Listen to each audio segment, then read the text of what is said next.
Bell बजाओ और समा की खबर से बाखबर हो जाओ। तो इससे क्या होगा? खबरें हो या रीएनएक्टमेंट या हो सुबह सवेरे के टोटके, समा की खबर चाहिए तो बेल बजाइए।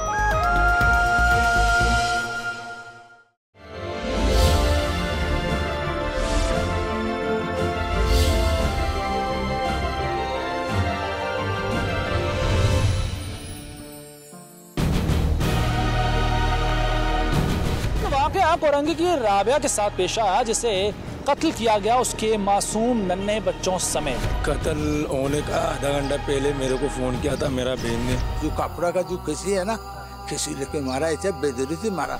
क्यों मारा राबिया और उसके बच्चों को और भाई को? सर वो घर में रोज पड्डा लड़ाई होता था इसलिए।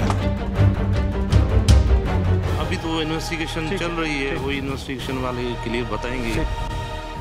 ये जो वाकया है इसमें सिर्फ कत्ल नहीं किया गया बल्कि बेदर्दी से मारा गया है। किसी भी शख्स में अपने उस गुस्से को इस तरह से निकाला कि वो एक वहशियाना जो है वो आपको अमल नजर आ रहा है। अस्सलाम वालेकुम, मैं हूं ज़ीशान मलिक और आप देख रहे हैं प्रोग्राम हम लोग। और हम लोग की टीम आज पाकिस्तान के सबसे बड़े शहर कायद के शहर कराची में मौजूद है।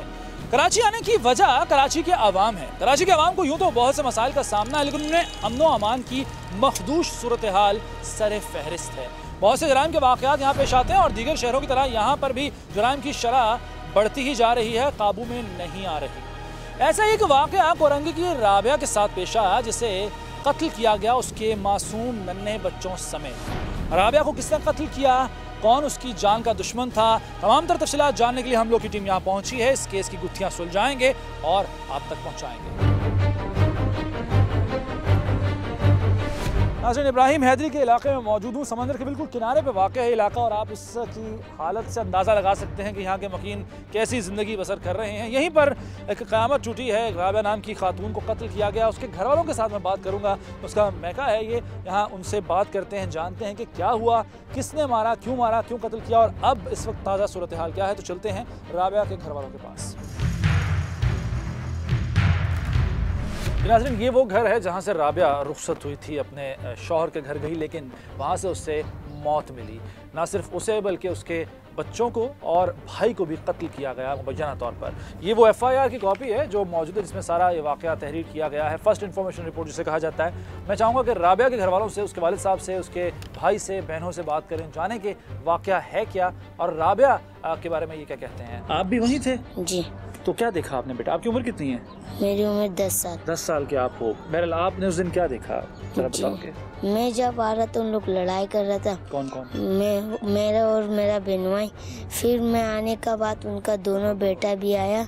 उन लोग मेरी बहन को मारा, दोनों बेटा आया, आसिफ यूसुफ दोनों आए। तो दोनों ने आपकी बहन को मारा? जी। अच्छा, किस वजह से मार रहे थे वो? उन लोग लड़ाई कर रहे थे, ये इतना तो मुझे नहीं पता। तो जो आपके बहनोई हैं, यानी आपकी बहन के जो शौहर हैं, जी, वो छुड़ा नहीं रहे थे? नहीं, वो भी मार रहे थे। जी। तो आपकी बहन क्या कह रही थी? मेरी बहन बोल रही थी मुझे कोई भी मार डालेगा, इन लोग बाप बेटा तीनों को पकड़ना। ये उन्होंने बोला? इन लोग वहाँ से भाग गए? जी। जान बचा के भागे आप? जी, मुझे भी मारा था। जी।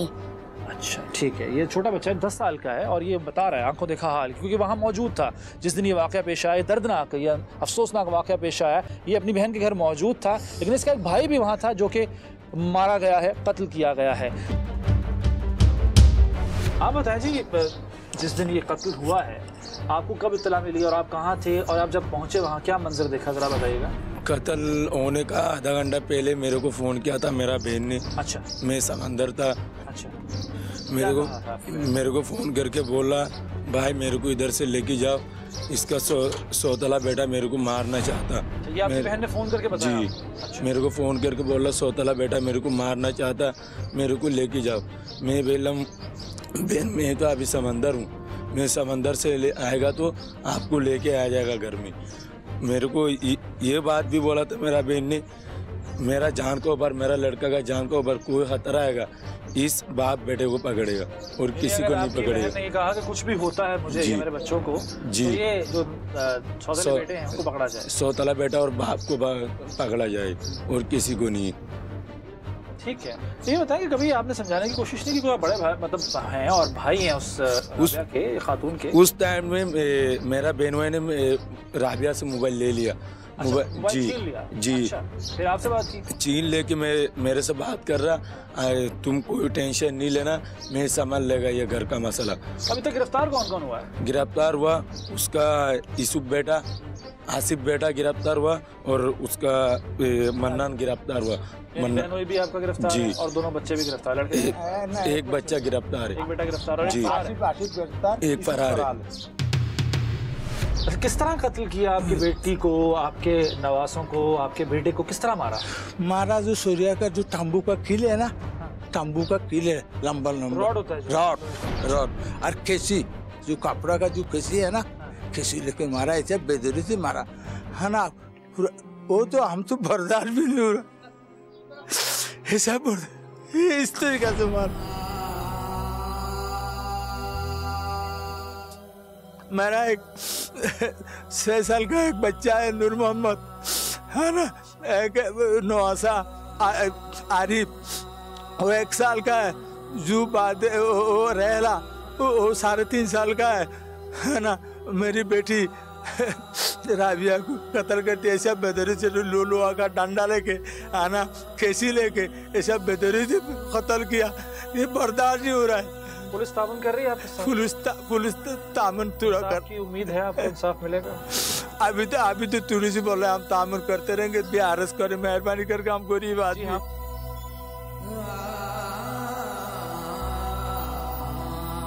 आप जी बहन है राबिया की? आप बड़ी बहन है राबिया की? नहीं, छोटी बहन है आप राबिया की। आप जरा बताइएगा कि कोई आप, क्योंकि बहनों का आपस में बड़ा इत्तेफाक भी होता है और एक दूसरे को बात बताती भी हैं, कुछ बताती थी, जिक्र करती थी कि घर में नहीं, हमारी बहन ने जब उन लोग को मार दी गई ना, तब हमारी बहन ने हमारे भाई को फोन किया था।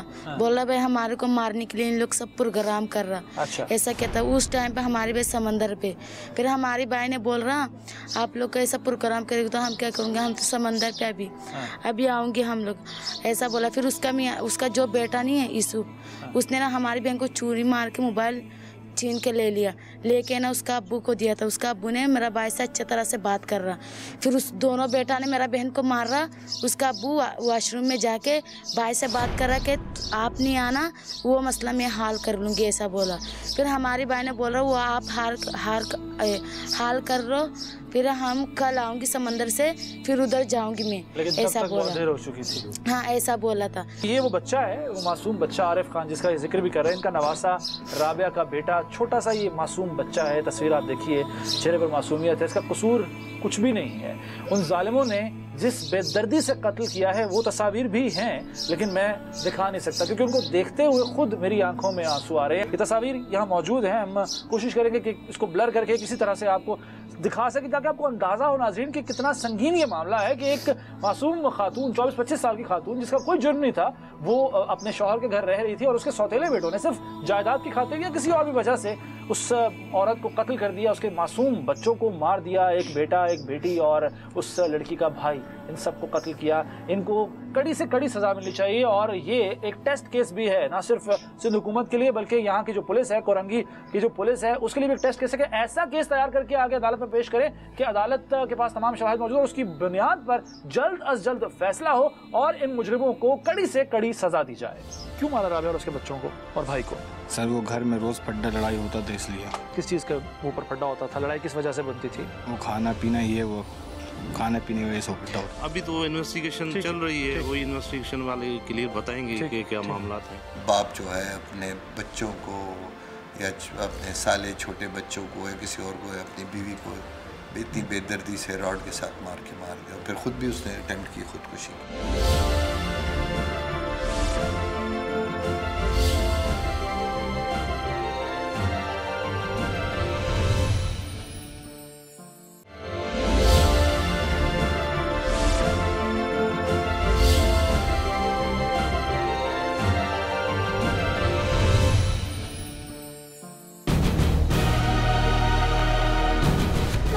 कोरंगी की राबिया के साथ पेश आया जिसे कत्ल किया गया उसके मासूम नन्हे बच्चों समेत। कत्ल होने का आधा घंटा पहले मेरे को फोन किया था मेरा बहन ने। जो कपड़ा का जो केसी है ना, केसी लेके मारा, ऐसे बेदरी से मारा।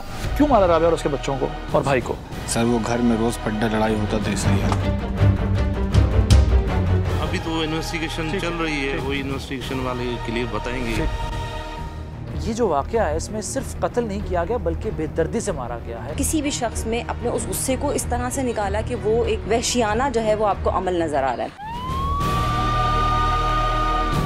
आप देख सकते हैं अभी यहाँ से इस मरकजी मुलजिम को ले जाया गया। अब्दुल मन्नान इसका नाम है, जिसने अपनी बीवी, अपने बच्चों और अपने साले का कत्ल किया है बेदर्दी से और इसने एतराफ़ भी कर लिया है। आप देख सकते हैं कि अभी इसको ले जाया गया है। ये वो मुलजिम है अब्दुल मन्नान जिसने कि दूसरी शादी की थी राबिया से, और SHO इकबाल हुसैन और जो SIU हैं इन लोगों ने यहाँ से इस मुलजिम को निकाल दिया है, यहाँ से ले गए, हमसे बात नहीं करने दी गई।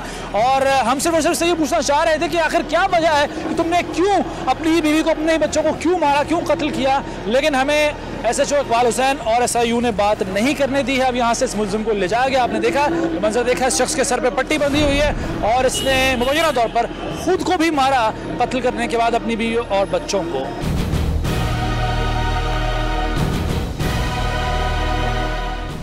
थाना इकबाल मार्केट में मौजूद हूँ। औरंगी में जो अफसोसनाक वाक़या पेश आया है जहाँ राबिया, उसके बच्चों और उसके भाई को बेदर्दी से कत्ल किया गया। उसके 3 मुलजिमान हैं, 2 तक हम रसाई हासिल करने की कोशिश कर रहे हैं लेकिन अभी तक वो नहीं मिल पाए। मगर एक मुलजिम जो यहाँ मौजूद है इससे बात कर लेते हैं। नाम क्या तुम्हारा? मोहम्मद आसिफ। मोहम्मद आसिफ, क्यों मारा राबिया और उसके बच्चों को और भाई को? सर वो घर में रोज़ फड्डा लड़ाई होता था इसलिए। किस चीज़ का ऊपर फड्डा होता था? लड़ाई किस वजह से बनती थी? वो खाना पीना, ये वो खाने पीने की वजह से फड्डा होता। जब राबिया के साथ तुम्हारे वालिद साहब की शादी हुई थी तुम लोगों को बता के की गई थी, मर्जी के साथ हुई थी? एक दिन पहले बताई गई, जैसे 1 बजे बारात था तो हम लोग पहले दिन से तुम लोगों ने कबूल नहीं किया राबिया को? हम नहीं, मैं खुद शादी में भी गया था। अच्छा, शादी में गए? पूरी फैमिली। तो मसला तब शुरू हुआ जब राबिया के यहाँ औलाद हुई, उसका बेटा हुआ पैदा, तब मसला शुरू हुआ? नहीं, ये थोड़े दिन पहले मसला शुरू हुआ था। लेकिन वो लोग तो कहते हैं कि उससे पहले भी लड़ाई झगड़े चलते थे और तुम लोग धमकियाँ भी देते थे। नहीं, ऐसा कुछ नहीं है। अच्छा चलो, मसला तुम कह रहे हो कि घर में लड़ाई झगड़ा होता था, क्या किस वजह से होता था और किस हद तक होता था? खाना पीना, फिर घर का मसला। क्या खाना देती नहीं थी वो? खाना बनाती नहीं थी। अच्छा। मेरे वालिद साहब मार्केट से आते थे, फड्डा वड्डा कभी मेरे घर पे आके खाते थे, कभी यहाँ खाते थे। देखो, बीवी तुम्हारे वालिद साहब की हो, तुम्हारी तो सौतेली माँ थी ना, तो अगर कुछ कहना हो या लड़ना झगड़ना हो ये तो हक तुम्हारे वालिद का था। तुम किस वजह से इस पर रोक डालते थे? तुम्हारी उम्र कितनी है? मेरी उम्र 23 साल और राबिया की उम्र भी 24-25 साल थी। इतना फ़र्क भी नहीं था उम्र में, लेकिन फिर भी एक रिस्पेक्ट का, इज्जत का, तकरीम का वो तो एलिमेंट होता है ना कि नहीं होता? अच्छा, फिर लड़ाई झगड़ा होता था, उस दिन क्या हुआ? उस दिन मैं आया था, अफ्तार में रोज़ा रखा हुआ था, 1 या 1:30 बजे का टाइम था। मैं फ्रूट लेने जा रहा था, तरबूज और केला लेने जा रहा था, तो मैं वालिद से मिलते हुए जा रहा था, तो इन लोगों को फड्डा हो रहा था घर पे ना। अच्छा। तो मैं आया, बोला फड्डा वड्डा ख़त्म करो, अब्बू आप जाइए खाना वाना बनाइए। अब्बू बोला आप जाइए बाजार लेकर आइए ना, फड्डा ख़त्म करिए। अच्छा। तो मैं फ्रूट लेने चला गया, मैं रोज़े से था। मैं वापसी आया, अपने घर चला गया, तो अफ्तारी कर गया, मैं लेटा हुआ था। तुम उस घर में नहीं रहते थे, अलग रहते थे? मैं पीछे गली में, पिछली गली में रहते थे। शादीशुदा हो? जी, मेरा 6 महीने का बेटा है। ठीक है, 6 महीने का बेटा। अच्छा, फिर? तो मैं आ गया अपने घर पे, मैं अफ्तारी के लेटा हुआ था, तो मैं अपने बच्चों के खिलाफ से, एक सिकंदर नाम का लड़का है, अब्बू के पीछे गली में, अब्बू के बराबर वाले घर में रहता है। बोला तुम्हारे घर में बहुत फड्डा हो रहा है, तुम चलो। तो मैं अपने बेटे को लिया था, घर पे रखा, मैं आ गया, उसके साथ वो बाइक लेकर, मैं बाइक में बैठ के आ गया। फिर मैं वहाँ पे गया तो देखा तो बहुत सारे गली में 70-80 आदमी लोग खड़े हुए थे। अच्छा। लेडीज वेडीज ना, पहले बहुत फड्डा हुआ, मेरे को मालूमात नहीं था। तो मैं गया तो गेट वेट खोला ना, उन लोग धक्का दे रहे थे, तो मैं भी गेट खोला तो देखा अंदर ऐसा सानिया हुआ। लाशें पड़ी थी अंदर? जी। किस किस की? मैं अपने वालिद का देखा था और 2 बच्चे का देखा था। तुम्हारे वाले तो वहाँ मौजूद थे? जी, वहाँ पे गिरे हुए थे। गिरे हुए थे? गिरे तो किसने गिराया? खून उनके वहीं पर, वो अपने आप को खुद मार लिए थे। तुम्हारे वाले ने अपने आप को खुद मार लिया? क्यों? अंदर कुंडी लगी हुई थी। अच्छा, तो तुम्हारा भाई जो है उसका बड़ा किरदार है इसमें और मरकजी मुलजिम एक तरह से वो है, वो कहाँ था? वो नहीं था अपने घर पे। वो नहीं था? गेट 1 लोग इलाके में जब गेट खोला ना, तो मैं भाग, इतना बड़ा सानिया देखा, मैं बेहोश हो रहा था। तो यानी तुम ये कहना चाह रहे हो कि तुम्हारे वालिद ने बच्चों को मारा, अपनी बीवी को मारा और फिर खुद को मार लिया? हाँ। तुम ये कह रहे हो? तुम्हारा कोई किरदार नहीं है इसमें? तुम्हारे भाई का कोई किरदार नहीं है? तुम्हारा जो ये जो वाक़या है इसमें तुम कह रहे हो कि कोई किरदार नहीं है, लेकिन राबिया का भाई ये बताता है कि उसको फ़ोन आया आधा घंटा पहले, ये कत्ल के वाक़े से आधा घंटा पहले, कि मुझे 2 बेटे जो मेरे सौतेले हैं, जिनमें एक तुम भी शामिल हो, मुझे मार रहे हैं, मार पीट रहे हैं और मुझे कत्ल कर देंगे। अगर मुझे कत्ल किया जाता है तो ये लोग मुल्ज़िमान होंगे। और ये कॉल रिकॉर्ड में मौजूद है, ये निकलवाई जा सकती है, फिर भी तुम इनकार करो और तुम कहते हो उस दिन तुम रोजे से भी थे। निकलवा ली, मैं रोजे से था, ऐसी कोई बात ही नहीं। तुमने धमकियां नहीं दी थी, मारा नहीं था, कुछ नहीं किया, ये हथकड़ी फिर किस लिए लगी है तुम्हें? सर मेरे को वो लोग ने FIR कटाया गलत, झूठ मेरे नाम पे, इसलिए। तुम्हारे खिलाफ क्यों कटाई FIR? मतलब सर इस बारे में वो नहीं पता। तुम्हारे साथ क्या दुश्मनी उनकी? कोई दुश्मनी थी? मैं उनके घर भी आता जाता हूँ। घर भी आते जाते थे, फिर तुम्हारे खिलाफ FIR क्यों कटवाई? घर आता जाता हूँ। तुम्हारे वालिद ने ठीक किया, गलत किया? बहुत गलत। तुम्हारा कितना उम्र का बच्चा है, कितने साल का या कितने महीने का? 9 महीने का बेटा है। 9 महीने का बेटा है। तुमने उन बच्चों की लाशें देखी हैं? जी सर। वो जो रॉड मारे गए हैं, शामियाने लगाने वाले रॉड, लोहे का रॉड होता है, देखा है तुमने? बच्चों की आंखों तक पे रॉड मारे गए हैं। देखो अगर तुम सच बोल दोगे तो शायद सजा में नरमी हो जाए, आसानी हो जाए। मैं सच बोल रहा हूँ। यानी तुमने कुछ नहीं देखा, तुमने कुछ नहीं किया, तुम ये कह रहे हो? 9 महीने के बच्चे, मैं उसकी कसम खा गया। मैं जो बोल रहा हूँ सच बोल रहा हूँ। तुम्हारा भाई इसमें इन्वॉल्व था, मुलव्वस था? मैं उसके घर में गया तो उस टाइम देखा ताला लगा था सर। मैंने ये जायदाद का क्या मामला है? जायदाद का मामला कितनी जायदाद है तुम्हारे वालिद की? 10 प्लाट है। 10 प्लाट है। किसके नाम? 4 घर इसमें। किसके नाम पे? वालिद के नाम पे, वालदा के नाम पे। वालदा जो तुम्हारी मतलब जो इस वक्त? मेरी वालदा थी। अच्छा ठीक है, तो ये बताओ कि ये इत्तलात हैं कि जायदाद का असल मामला था, चूंकि एक वारिस एक और पैदा हो गया था, आरिफ नाम है ना जो उस बच्चे का जो कत्ल किया गया, आरिफ की शक्ल में एक और वारिस पैदा हो गया था। असल मसला तनाज़े की वजह वो ये थी। ऐसी कोई बात नहीं सर, हम लोग प्लाट दिन के सब राजी थे। ठीक है, ये मुल्जिम है एक, चूंकि 3 मुल्जिमान उनमें से एक मुल्जिम है। SHO साहब इकबाल हुसैन साहब मेरे साथ मौजूद हैं, इनसे भी बात कर लेते हैं, जान लेते हैं कि जो ये कह रहा है उसमें किस हद तक सच्चाई और अभी तक पुलिस ने तफ्तीश की है उसमें क्या चीज़ सामने है। बताइए इकबाल साहब कि वाक़या असल में है क्या मुख्तसरन, और दूसरा ये कि आपकी तफ्तीश अब तक क्या कहती है, क्या ये शख्स सच बोल रहा है या ये मुकम्मल तौर पर ये भी इन्वॉल्व था? 12 तारीख की रात को तकरीबन 10:30 बजे 15 की कॉल आई, उस पर हम पहुँचे तो उससे पहले जो है रश लगा पड़ा था, काफ़ी माला पूरा भरा पड़ा था, और उससे पहले एम्बुलेंस जो थी वो लाश उठा चुकी थी, चली गई थी हॉस्पिटलाइज। तो उसके बाद जो ये आसिफ है, वहाँ महल्ले वाले बता रहे हैं कि इसने दरवाज़ा तोड़ा और सिर्फ अपने बाप को निकाला और अपनी सुजुकी में। वो भी जख्मी था? वो भी जख्मी और उसने खुद को मारा था? जी, उसने मतलब अभी तो इन्वेस्टिगेशन चल रही है, वही इन्वेस्टिगेशन वाले क्लियर बताएंगे कि क्या मामलात हैं। ठीक है। तो ये आसिफ जो है अपने बाप को सिर्फ लेके हॉस्पिटल गया, बाकी जो डेड बॉडियां थी 3 बच्चों की और उसकी राबिया की, वहाँ छोड़ दी उसने। क्या पोस्टमार्टम में ये चीज़ सामने आ गई है कि उस वक्त तक वो मर चुके थे? जी बिल्कुल, वो मर चुके। अच्छा, वो मर चुके थे। बिल्कुल। और आले कत्ल बरामद हो गया? जी, वो आला कत्ल क्या है? बिल्कुल, वो अपना लोहे की राड है जो जिस पे शामियाना की तार बांधी जाती है, वो बड़ा लोहे का। केस कितना मजबूत है इकबाल साहब? केस इंशाल्लाह मजबूत है। 164 के लिए भी गए हुए हैं SIO साहब, अभी कोर्ट में मौजूद हैं वो लोग। क्या उंगलियों के निशानात लिए गए हैं? बिल्कुल सर। और किससे मैच कर रहे हैं? वो अपना जो मनान है उससे मिलते जो राबिया का शौहर। जी, एक 1.5 साल का बच्चा है, एक 3.5 साल का बच्चा है और एक 6 साल का बच्चा है। एक 6 साल का, एक 1.5 साल का और एक 3.5 साल। 6 साल जो है वो मनान का साला है। जी, वो राबिया का भाई है। जी, राबिया का भाई। 6 साल, 3 साल, 1.5 साल, 3.5 साल, 1.5 साल, ये कोई उम्रें नहीं होती हैं। ये तो उम्रें शरारतें करने की होती हैं, खेलने कूदने की होती हैं, और इन बच्चों को बेदर्दी से कत्ल किया गया। ये नौजवान सच बोल रहा है झूठ, इसका फैसला मैंने नहीं करना, इसका फैसला कानून ने करना है। लेकिन जो लोग भी मुलव्वस हैं, जो लोग भी मुल्जिमान हैं, उन्हें कड़ी से कड़ी सज़ा मिलनी चाहिए ताकि इबरत का वो निशाना बने, और इसके साथ साथ जो लोग इस दुनिया से चले गए हैं उन्हें इंसाफ भी मिल सके। राबिया समेत 4 अफराद के कत्ल केस और मजमूई तौर पर अमन अमान की सूरत हाल क्या है, इस पर बात करने के लिए मैं इस वक्त मौजूद हूँ SSP वेस्ट जनाब नासिर आफ्ताब साहब के साथ। बात करते हैं। बहुत शुक्रिया सर, आपने वक्त दिया। सर, एक तो इस केस के बारे में ज़रा रोशनी डालिएगा कि क्या अब तक पुलिस ने कार्रवाई की, और दूसरा मैं ये जानना चाहूँगा कि क्या लोगों में पुलिस का खौफ नहीं है जो इतनी बेदर्दी से वो रॉड मार मार के बच्चों को भी कत्ल किया जाता है? एक तो मैं आपसे इस बारे में जानना चाहूँगा, आपके थॉट्स क्या हैं? देखिए, जहाँ तक आपने ये बात की है, इसका पुलिस के साथ ताल्लुक़ कम ही है कि फ़ियर ऑफ पुलिस है कि नहीं है, रेट ऑफ पुलिस है कि नहीं। बेसिकली साइकोलॉजिकल, आपको पता है, इश्यूज़ हैं, फैमिली इश्यूज़ हैं, डिफरेंट साइकोलॉजिकल बीमारी हैं, माशरे में फ्रस्ट्रेशन है, इकोनॉमिक जो है प्रॉब्लम्स हैं लोगों की, वो सारा जब मिक्सअप हो के आता है तो एक फ्रस्ट्रेशन क्रिएट होती है, which sometimes develop into such acts which आप किसी से एक्सपेक्ट भी नहीं कर सकते कि जिसके अंदर इस तरह एक बाप जो है अपने बच्चों को या अपने साले छोटे बच्चों को या किसी और को या अपनी बीवी को इतनी बेदर्दी से रॉड के साथ मार दे, और फिर ख़ुद भी उसने अटेम्प्ट की खुदकुशी की। जी हाँ, तो इस केस में पुलिस की तफ्तीश मुकम्मल है और स्ट्रॉन्ग केस है? जी बिल्कुल है, चूँकि आला कत्ल हमें मौके पे ही मिल गया था, प्लस फिंगरप्रिंट्स भी उसके ऊपर मौजूद थे, प्लस हमने बाकी जो भी हमारे टूल्स हैं इन्वेस्टिगेटिव, वी गॉट क्वाइट अच्छा खासा एविडेंस है। नासिर साहब, चले इस केस से हटकर अगर मजमूई तौर पर बात कर लें, शिकारपुर में मेरी आपसे लास्ट मुलाकात हुई थी, वहाँ कच्चे के डाकुओं के खिलाफ ऑपरेशन में बहुत आपने काम किया और आवाम ने बड़ा सराहा भी इस चीज़ को। यहाँ किन किन चैलेंजेस का सामना है जब से आप यहाँ पर आए हैं, और क्या उनसे नबर्द आजमा हो रहे हैं आप अच्छे तरीके से? जी बिल्कुल हो रहे हैं, डेफिनेटली। इसलिए इसका आपके सामने आपको यहाँ के लोग बताएंगे इधर के जी आज से 2-3 साल पहले उनकी ज़िंदगी क्या थी, वो किस तरह खौफ में जी रहे थे, अब वो माहौल कैसा चेंज हो गया, वो एटमॉस्फेयर में से वो खौफ, टेरर जो है काफ़ी हद तक कम हो गया और ज़िंदगी नॉर्मलाइज हो गई है। लेकिन इधर चैलेंजेस एक्चुअली बहुत ज़्यादा है, क्योंकि मेगा सिटी है, मेगा सिटी की मेगा प्रॉब्लम्स हैं। फिर डेफिनेटली ना सिर्फ पाकिस्तान में, ये कहूँगा पूरी दुनिया के यहाँ पे स्टेक्स मौजूद है, लोग भी मौजूद हैं।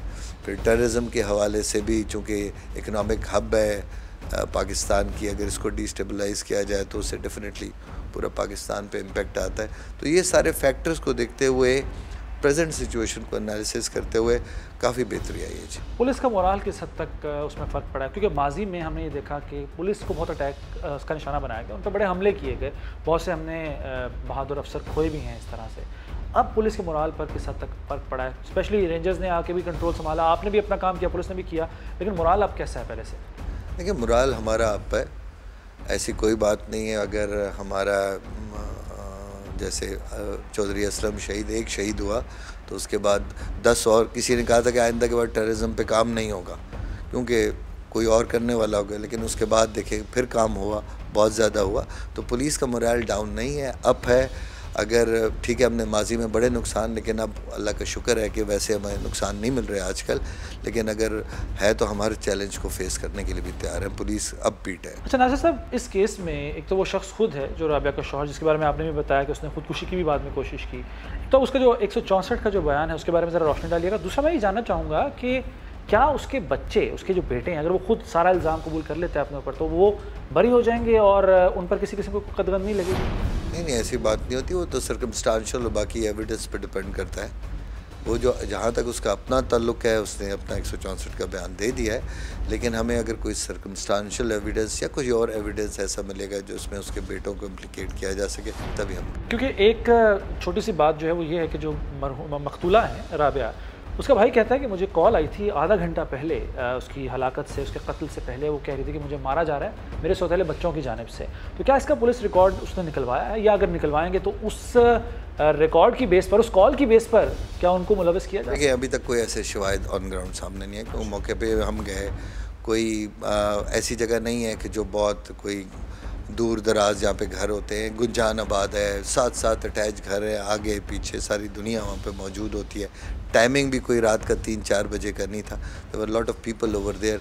तो अभी तक हमारे पास कोई एविडेंस है, अगर अब इससे एविडेंस कोई आएंगे तो विल एंटरटेन देम। बहुत शुक्रिया। नासिर आफ्ताब साहब से हम बात कर रहे थे SSP वेस्ट, और वो बता रहे थे कि ना सिर्फ इस केस में जो खास तौर पर राबिया और उसके बच्चों का कत्ल केस है, तमाम शवाहिद मौजूद हैं, केस मजबूत है, उसके साथ साथ जो अमन अमान की सूरत हाल उसमें खासी बेहतरी आई है, पुलिस का मोराल भी बुलंद है, और ये अच्छी बात है क्योंकि जिन्होंने अमन कायम करना है, लोगों को तहफ़्फ़ुज़ फराहम करना है, अगर उनके अंदर खुद एहसास तहफ़्फ़ुज़ होगा तो ही वो लोगों में भी ये एहसास पैदा कर सकेंगे।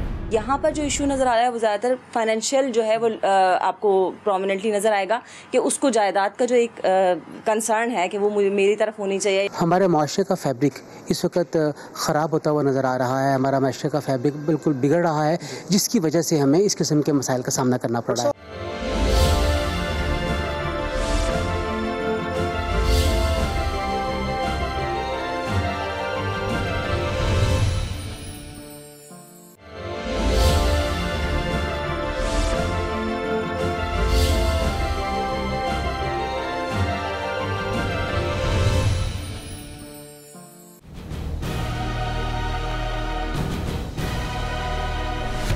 वैसे 4 अफराद को मौत के घाट उतारा गया, जिनमें 3 छोटी उम्र के बच्चे शामिल हैं। इस वारदात के पीछे क्या मुहर्रिकात हो सकते हैं, क्या सोच हो सकती है, और क्या अदम बर्दाश्त हमारे माशरे में बढ़ता जा रहा है, इस पर बात करने के लिए मैं इस वक्त मौजूद हूँ हमारे नफ्सियात डॉक्टर महरीन खानज़ादा के साथ। बहुत शुक्रिया डॉक्टर साहब, आपने वक्त दिया।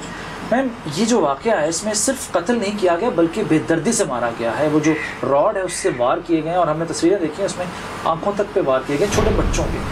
ये सिंपल कत्ल है या इसके पीछे कोई नफरत अंगेज जज्बा था? देखिए, अगर ह्यूमन पर्सनैलिटी की बात की जाती है, जिस तरह अगर साइकोलॉजिकल एनालिसिस की बात की जाती है, तो सिर्फ़ और सिर्फ ये कत्ल नहीं है, क्योंकि किसी भी एक इंसान को इतनी बेदर्दी से, इतना बेरहमाना तरीके से जो है किसी को मारना, इसके अंदर आपके कहीं ना कहीं अपने इंटरनल पैटर्न्स भी होते हैं जो कि आप किसी ना किसी हद तक उनको हाइड किए हुए होते हैं नॉर्मल लाइफ में, और फिर वो आप जब कोई भी एक्ट करते हैं, क्रिमिनल एक्ट, ये क्रिमिनल एक्ट है जो कि उसके बिहेवियर पैटर्न को प्रोमिनेंट कर रहा है। बेसिकली पर्सन जो है वो साइकोपैथिक पर्सनैलिटी है, अगर साइकोलॉजिकल टर्मिनोलॉजीज़ में बात करें, जो कि क्रिमिनल पर्सनैलिटीज़ भी कहलाती हैं, कि नफ्सियाती तौर पे एक बंदा जो है वो इतना शिद्दत पसंद है, इतना उसमें इंटेंसिटी है अपनी अर्जिस की, उसका जो गुस्सा है, जो उसका एंगर, जो रेग जिसका कहते हैं, वो इतना प्रोमिनेंट है कि उसने किसी भी शख्स में अपने उस गुस्से को इस तरह से निकाला कि वो एक वहशियाना जो है वो आपको अमल नज़र आ रहा है। अच्छा मैम, इसमें सौतेले बेटे हैं उस खातून के जिनने मारा है, अब वो सौतेले बेटे और जो उनका बाप है, आप समझती हैं कि बाप की मर्जी या उसकी नॉलेज के बगैर, इंफॉर्मेशन के बगैर ऐसा किया जा सकता है? नहीं, ऐसा तो मुमकिन नहीं है कि कोई भी इस तरह से या किसी भी चीज़ में, देखिए जब तक आपका कोई फाइनेंशियल बेनिफिट या कोई पर्सनल, फाइनेंशियल आपने बात की तो इस केस में मैं जिक्र करना चाहूँगा कि जायदाद का मामला है, तो जायदाद है जो कि वो चाहते थे कि हमारे नाम पर हो, और इस खातून की भी औलाद चुके हो गई थी, बेटा पैदा हो गया था, तो शायद जायदाद का भी इस बीच में मामला आ गया था। ठीक है, देखिए मेन इशू ये होता है कि जब भी आप कभी भी इस तरह के इशूज़ पे बात करते हैं तो उनको डायनामिकली देखा जाता है कि कभी भी कोई भी चीज़ अगर की जा रही है तो उसके हिडन बेनिफिट्स क्या हैं। तो अगर कोई पर्सन जो है इस तरह का एक्ट कर रहा है तो इट मीन्स के सर्टेन जो है वो हिडन बेनिफिट्स उसके इनसाइड, उसके अंदर मौजूद हैं। फाइनेंशियल गर्जेस हो सकते हैं, कई दफ़ा इनसिक्योरिटीज़ होती हैं आपको किसी भी हवाले से, या जेलसी का एलिमेंट बहुत हद तक प्रोमिनेंटली देखा गया है कि अगर मेरे पास वो चीज़ नहीं है तो अगले के पास है तो वो क्यों है, या कई दफ़ा कंपैरिजन भी जो है वो बहुत हद तक जो है इस तरफ लेके जाता है। अब यहाँ पर जो इशू नज़र आ रहा है वो ज़्यादातर फाइनेंशियल जो है वो आपको प्रोमिनेंटली नज़र आएगा कि उसको जायदाद का जो एक कंसर्न है कि वो मेरी तरफ होनी चाहिए, या जिसकी ज़मीन में से एक चीज़ मौजूद है। बिल्कुल, क्योंकि ये अच्छा, मैं आपसे ये भी मैं डॉक्टर साहब जानना चाहूँगा, क्योंकि आपके पास रोज़ाना केसेस आते होंगे, बेशुमार केसेस आते होंगे, क्या अदम बर्दाश्त अब पहले की निस्बत बढ़ती जा रही है? क्योंकि इस तरह के वाक़यात बहुत हो रहे हैं, और छोटे बच्चों को मारना भी, वैसे तो मासूम बच्चा हो उसकी किसी को दुश्मनी भी नहीं हो सकती, लेकिन जो शख्स छोटे बच्चे पर वार कर सकता है, मार सकता है, क्या इसके पीछे ये माशरती रवैये हैं? क्या वजह है कि अदम बर्दाश्त जो है वो बढ़ता जा रहा है, तशद्दुद का जो माहौल है वो परवान पड़ रहा है?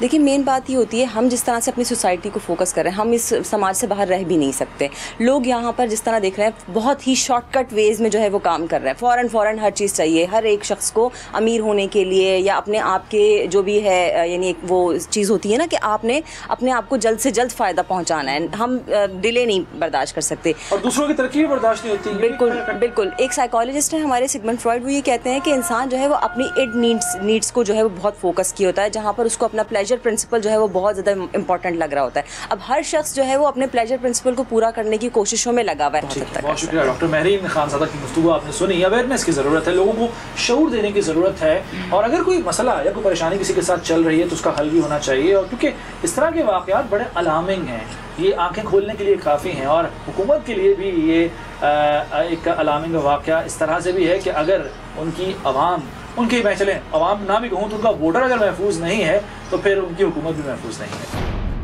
3 बच्चों और एक औरत को कत्ल करने का ये अंधोनाक वाक़या जो पेश आया, इस बारे में बात करने के लिए मैं मौजूद हूँ प्रोफेसर डॉक्टर राग़िब नईमी साहब के साथ, और मजहबी स्कॉलर हैं, इनसे बात कर रहे थे, जान लेते हैं कि क्या वजह है कि इस तरह के वाक़यात बढ़ते जा रहे हैं। डॉक्टर साहब, ज़र ज़मीन, वैसे तो ये कत्ल या इस तरह की वारदातों की वजह एक बहुत बड़ी है, इस मामले में सौतेले बेटे और मुबैना तौर पर जो बाप है अपने बच्चों को मार देता है, कत्ल कर देता है, बीवी को मार देता है, क्या अक्ल में ये बात समझ में आती है? वजह क्या है कि इस तरह की जो वाक़यात हैं, वारदातें बढ़ती क्यों जा रही हैं? बिस्मिल्लाहिर्रहमानिर्रहीम। इसके कई असबाब और वजूहात हैं। पहला सबब तो ये है कि दीन से दूरी है, दीन के अहकामात के बारे में लोगों को लेवल पर जाके पता ही नहीं है कि हमें क्या करना है। दूसरी चीज़ ये है कि अपनी ख्वाहिशात नफ्स के हाथों इंसान मजबूर हो रहा है और ऐसे फ़ैसले कर बैठता है जिसका खमियाजा उसे बाद में जाके भुगतना पड़ता है। अब मिसाल के तौर पे उसने दूसरी शादी की है तो उसे चाहिए था कि पहले बीवी को राज़ी करता, बच्चों को राज़ी करता, बाद में करता, ताकि कोई उसे इस बात पे मजबूर ना करता कि वो अपनी दूसरी बीवी और उसके बच्चों को कत्ल करते। तो गोया वो ख्वाहिश नफ्स के हाथों मजबूर हो गया है। और तीसरी बात इसमें यह है कि हमारा मुआशरा बड़ा अहम किरदार अदा करता है लोगों को राह हदायत पे चलाने के लिए या उन्हें गलत रास्ते पे चलाने के लिए। हमारे माशरे का फैब्रिक इस वक्त ख़राब होता हुआ नज़र आ रहा है। हमारा माशरे का फैब्रिक बिल्कुल बिगड़ रहा है, जिसकी वजह से हमें इस किस्म के मसाइल का सामना करना पड़ रहा है। आपने जो अभी बात की है, उस शख्स को अपनी बीवी और बच्चों से पहले राज़ी करना चाहिए था उनको। अब बीवी तो उसकी पहली थी नहीं, 2 बेटे थे जो कि बालिग हैं। शादी वो करता है, कुछ अरसा गुजर भी जाता है, इतने साल गुजर जाते हैं क्योंकि 3 साल, 3.5 साल और 1.5 साल का उसका औलाद है दूसरे बीवी से। तो ये बताइएगा कि इसके लिए मजहबी नुक्ता नज़र से क्या पहले से उसको अलहदा कर देना चाहिए था, अपने बच्चों को उनका हिस्सा दे देना चाहिए था, अलहदा हो जाना चाहिए ताकि ये नौबत ही ना आती कि वो ऐसे ज़मीन जो है जिसकी जो बुनियाद बन रही है मुबैना तौर पर वो बुनियाद ना बनती। देखिए, हर आदमी अपना मुस्तकबिल सिक्योर करना चाहता है। जब हमारे माशरे का फैब्रिक इस किस्म का है कि हम किसी को बर्दाश्त नहीं कर पाते, और फिर जायदाद में अगर कोई हमारा शरीके कार होने लगा है तो हम उसे कैसे बर्दाश्त कर पाएंगे। तो उसमें जो जायदाद का मालिक है उसे ये चाहिए कि वो अपनी ज़िंदगी में ही जायदाद को ऐसा तकसीम कर दे कि कल कला कोई ये ना कहे कि मेरे बाप ने मुझसे ज़्यादती कर दी है। हालांकि वरासत तो तकसीम उसी वक्त होती है जब कोई मर जाए और उसकी जायदाद हो और वो आगे चल के तकसीम होगी। लेकिन अगर कोई अपनी ज़िंदगी में तकसीम करना चाहे तो उसे इख्तियार है तकसीम करने का, वो तकसीम कर सकता है। यहाँ पर भी ये चाहिए था बाप को कि वो कत्ल करने की बजाय पहले ही अपनी जायदाद तकसीम कर देता अपने पहली बीवी में और उसके बच्चों में, ताकि उन्हें अपना मुस्तकबिल सिक्योर नज़र आता। अच्छा डॉक्टर साहब, इस मामले में वैसे तो जो 3 मुल्ज़िमान आ चुके, जो बाप है वो कह रहा है कि मैंने कत्ल किया है, मेरे बेटों ने कत्ल नहीं किया है। यानी एक तरह से लग रहा है, जो जाहिर हो रहा है बज़ाहिर कि वो बच्चों को बचाने की कोशिश कर रहा है, बेटों को। जो एक लड़का वहाँ पर था, मकतूला का भाई, उसने कहा है कि जो मेरी बहन है उसके सौतेले बेटे तशद्दुद कर रहे थे, उन्होंने मारा है। अब वो चूँकि नाबालिग है, उसकी गवाही भी नहीं मानी जाएगी।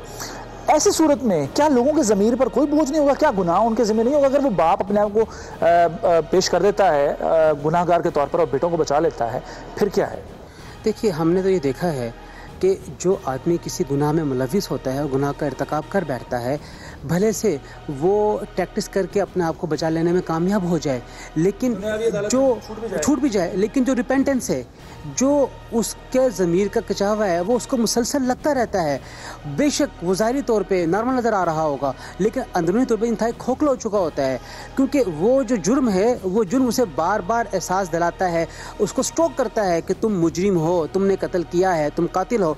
और बसा औकात हमने ये देखा है कि ऐसे लोग नफ्सियाती मरीज़ बन जाते हैं अपनी ज़िंदगी के आखिरी हिस्से के अंदर, जहाँ पे वो बेचारा मददगार हो जाते हैं कि उनकी हेल्प करने वाला नहीं होता है। ये ज़िंदगी के अंदर होता है, और आखिरत में जो सज़ा मिलनी है वो तो सब जानते हैं क्या मिलेगी। बहुत शुक्रिया डॉक्टर राग़िब नईमी साहब की गुफ्तगू आपने सुनी। मुकाफ़ात अमल है ये दुनिया, और यहाँ किसी के साथ अगर आप कोई ज़्यादती करोगे, बुरा करोगे, तो दुनिया में भी सज़ा मिलेगी उसकी, लेकिन आखिरत में भी इंसाफ होगा और किसी बेगुनाह का खून ज़रूर रंग लाएगा, रायगा नहीं जाएगा। घरेलू झगड़ों के नतीजे में मियाँ बीवी के दरमियान होने वाली लड़ाई जब शिद्दत इख्तियार करती है तो इसका सबसे ज़्यादा नुकसान बीवी को ही उठाना पड़ता है। मगर देखना यह है कि कत्ल होने के बाद राबिया के वालिदैन को इंसाफ भी मिलता है या नहीं।